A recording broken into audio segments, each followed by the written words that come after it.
This morning, waking up felt like a chore, just like the other days of the week, month, and year. I showered, brushed my teeth, and had some water.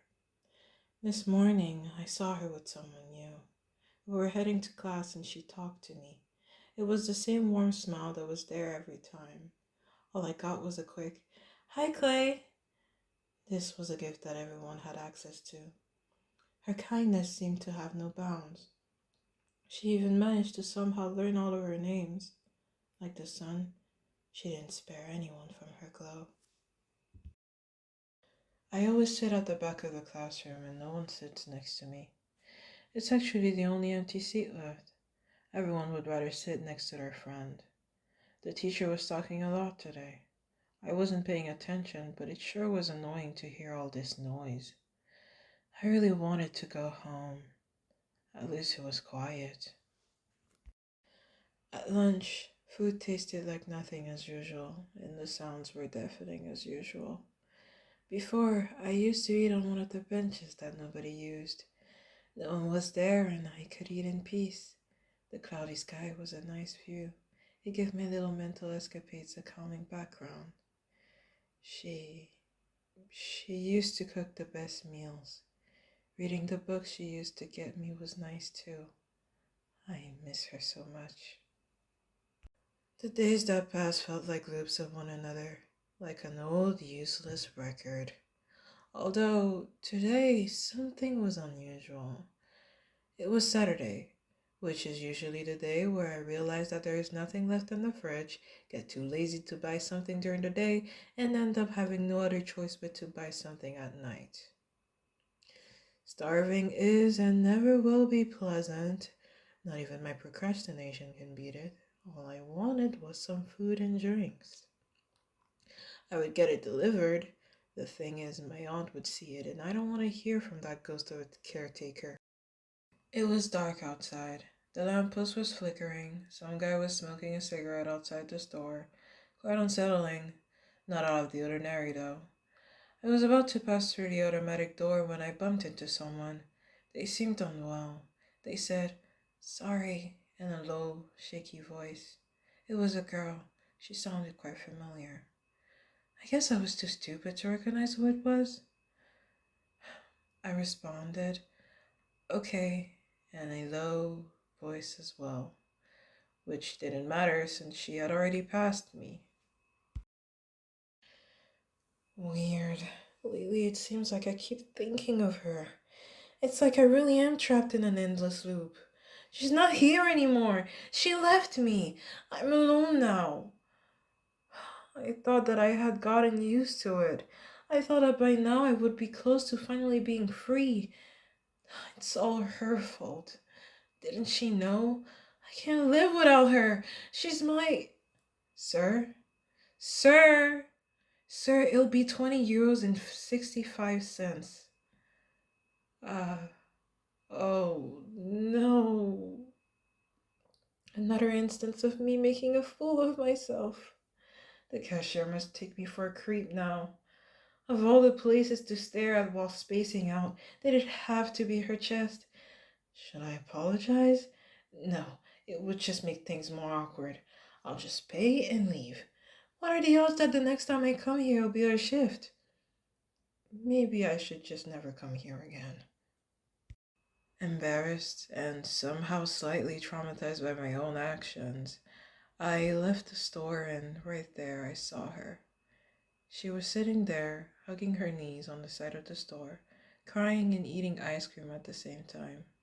At first, I felt like it was none of my business and that I should just ignore it, but then I felt bad.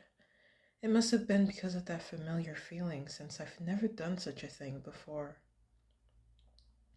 I approached her slowly, tried my best to look normal, and probably did not, but I was not planning on having a repeat of earlier, although things did not seem promising.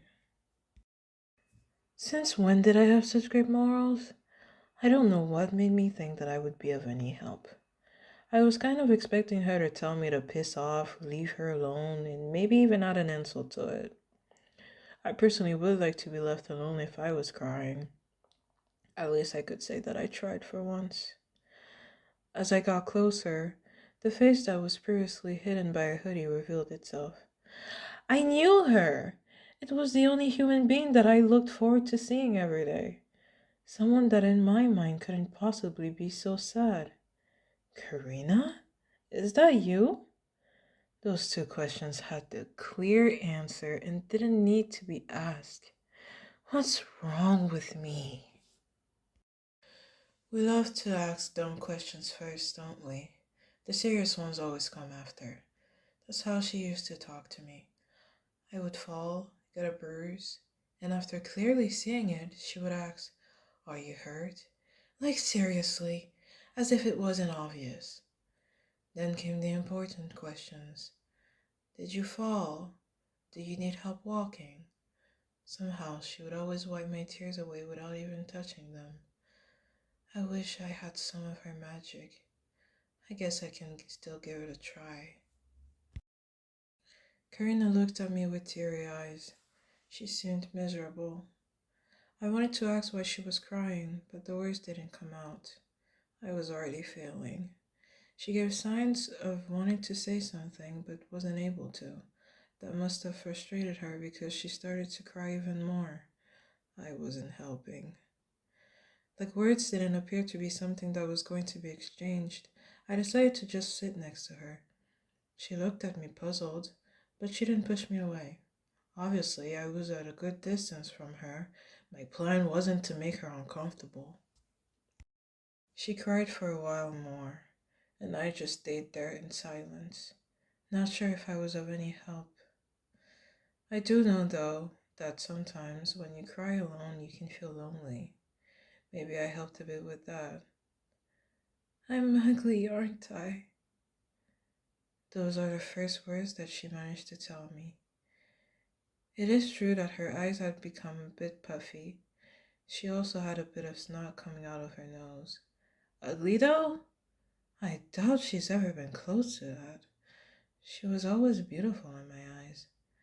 That's not true. You're still a pretty girl. I mean, lady. No, I mean, woman. That made her laugh. I didn't know I could make her laugh. We actually managed to talk a bit, and she told me that the reason why she was so sad was that today, this Saturday, was her little brother's death anniversary. She came to the store because that's where she used to buy him ice cream after school. I suppose that coming here must have flooded her with memories, causing a tsunami of emotions. I felt a bit out of place.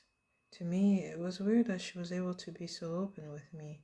For all intents and purposes, I was just a guy who just so happened to be in her class. A stranger is what I was. What made it weirder is that she also lost someone. To think that me and the son had something in common. I didn't tell her about it, though. I hate mentioning it, and I'm sure she knows anyway. She was in my class last year, and the principal made sure to tell all my classmates for my safety or something. As if it would help people have more compassion for someone they barely remember existed. We had finished talking and she got up. It was time for us to go our separate ways. She thanked me for keeping her company and left. Well, could you keep this a secret for me? Thanks, Clay. You're an angel. I'll definitely pay you back for your time. That was the sweetest thing I was told in forever. Tonight was unusual.